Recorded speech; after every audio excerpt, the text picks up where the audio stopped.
एक बार हुजूर गए थे मक्के से मस्जिद अक्सा, और फिर हुजूर फरमाते हैं जब मैं वापस गया ना तो कुफार ने जो कि मस्जिद अक्सा देखी हुई थी तो मुझसे पूछना शुरू कर दिया कि मस्जिद अक्सा की खिड़कियां कितनी हैं, दरवाजे कितने हैं, पिलर कितने हैं। जब उन्होंने सवाल जवाब किए तो हुजूर फरमाते हैं कि रब करीम ने मस्जिद अक्सा को उठा के मेरे सामने रख दिया।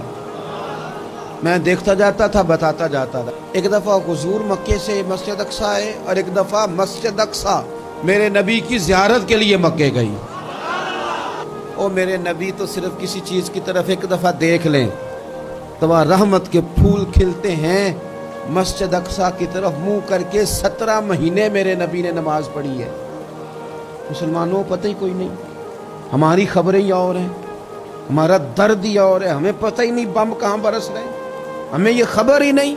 और मैं उस दौर में तकरीरें कर रहा हूँ जहाँ सोतों को जगाना नहीं पड़ता, जागतों को जगाना पड़ता है।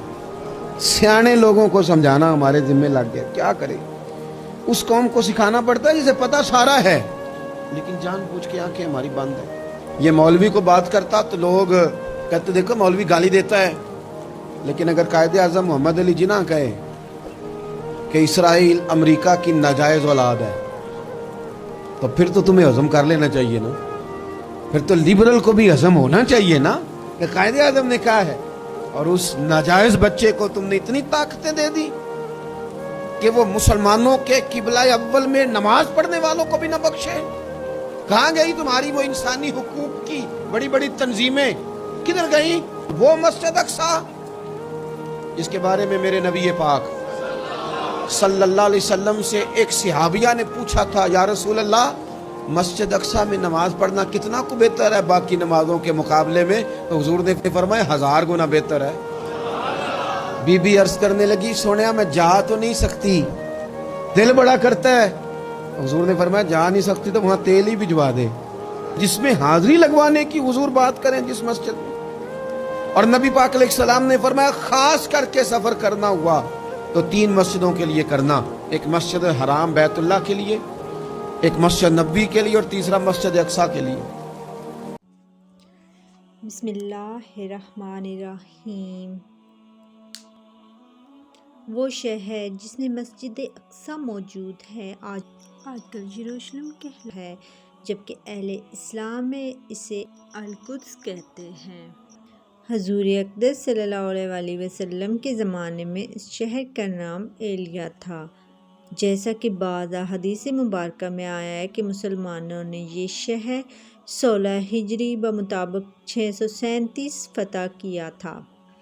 वो रबीउल अव्वल का महीना था जब हज़रत सैयदना फ़ारूक आज़म रज़ी अल्लाह अन्हो इस शहर में दाखिल हुए और बाज़नतीनी हुक्मरानों ने शहर की चाबियां आपके कदमों में डाल दीं। इससे पहले 6 माह तक हज़रत सैयदना अबू उबैदा बिन जर्राह रज़ी अल्लाह अन्हो ने इस शहर का मुहासरा किया हुआ था। फिर तकरीबन पौने 500 साल तक ये शहर मुसलमानों के पास रहा। 1099 में ईसाइयों ने इस शहर पे कब्ज़ा किया और मुसलमानों का कत्ले आम किया। फिर 88 साल तक ये शहर इनके कब्ज़े में रहा। अहले ईमान इस दौरान बहुत शिद्दत और बेचैनी से अल-कुद्स वापस लेने की फ़िक्र में रहे। बिल-आखिर 1187 में हज़रत सुल्तान सलाहुद्दीन अय्यूबी रहमतुल्लाह अलैह ने दोबारा अल-कुद्स फ़तह कर लिया। इनका हमला 583 हिजरी में हुआ, जबकि रजब के महीने में फ़तह नसीब हुई। इसके बाद तकरीबन पौने 800 साल ये शहर मुसलमानों के पास था। या अल्लाह फ़लस्तीन के मुसलमानों की गैब से मदद फरमा, आमीन।